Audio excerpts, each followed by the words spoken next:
stage Weston. Weston, where are you? There he is. You'd see I'm not really judgmental, but look at him. Show them all your tattoos and look.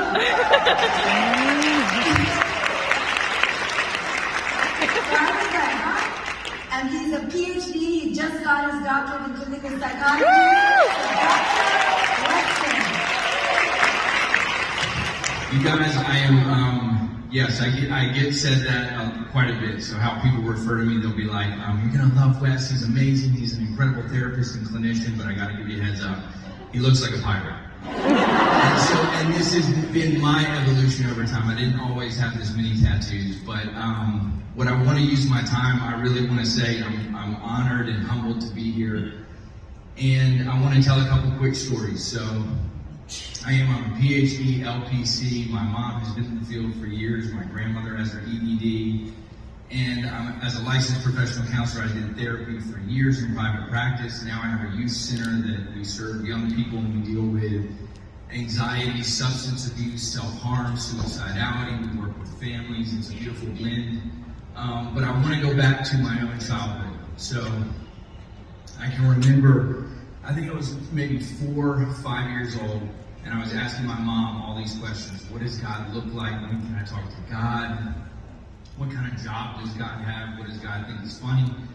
And finally my mom was like, Wes, just go write God a letter. I was like, okay. So I went and I sat down and I was like, God, what do you look like? When can I talk to you? I get done, my mom says, go bury it in the backyard. I go to the backyard, I bury it. Next morning she's like, well, did you go dig it up? I go, I dig it up, and it says, Dear Wes, I am neither male nor female. I'm in your heart. I'm all around you. You can call me when you need. I'm in the birds, the trees. So this was my first moment as a young person in experiencing conscious parenting from my own mom. And she weaved in and out. She got all her own shit. I also very anxious and all this other stuff. But in that moment, I carried that in my heart with me in so many different ways. And so that was a beautiful experience. And then I went on with my own kind of dark night of the soul. 17 to 23, I had 3 arrests, emotional turmoil, suicidality, drug addiction. I turned the corner out of all that and devoted my life to helping young people that struggle in similar ways. So, I'll bring it to, So I'm 40 years old now. My wife Allison is here. We've been married for 12 years, together 16, and we have 2 beautiful little daughters. Thank you. 9, so Story is 9 years old and River is 6. And the moment that kind of cracked my heart open, my conscious parenting moment was with our first daughter, Story. We had her, and I have a booming private practice, and I'm immersed in the PhD program, and I'm working with countless young people and parents, and it was around the age of like 1.5. My wife goes, hey, Story's regressing in her speech. Something's up, something seems odd about her development, and I'm like, look, it's fine.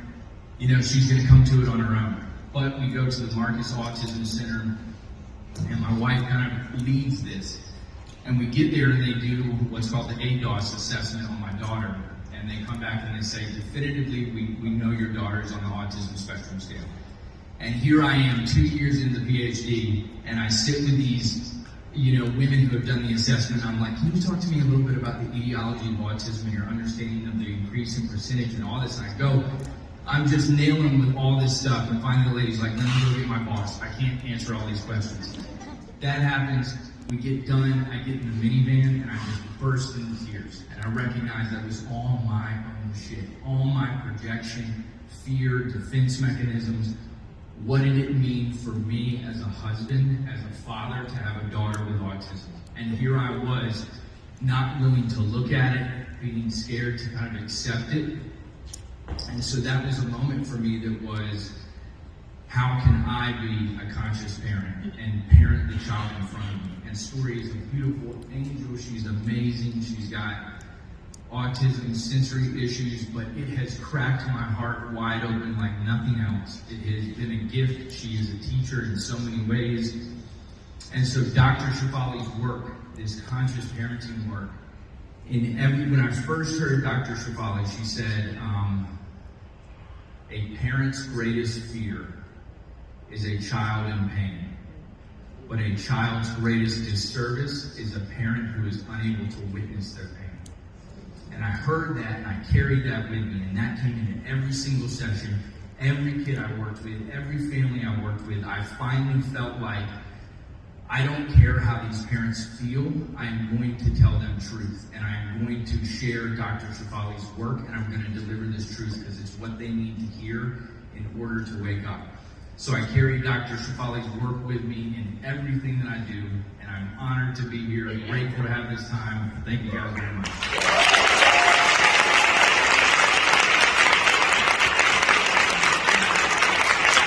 I'm going to call out a few more human stories to be shared.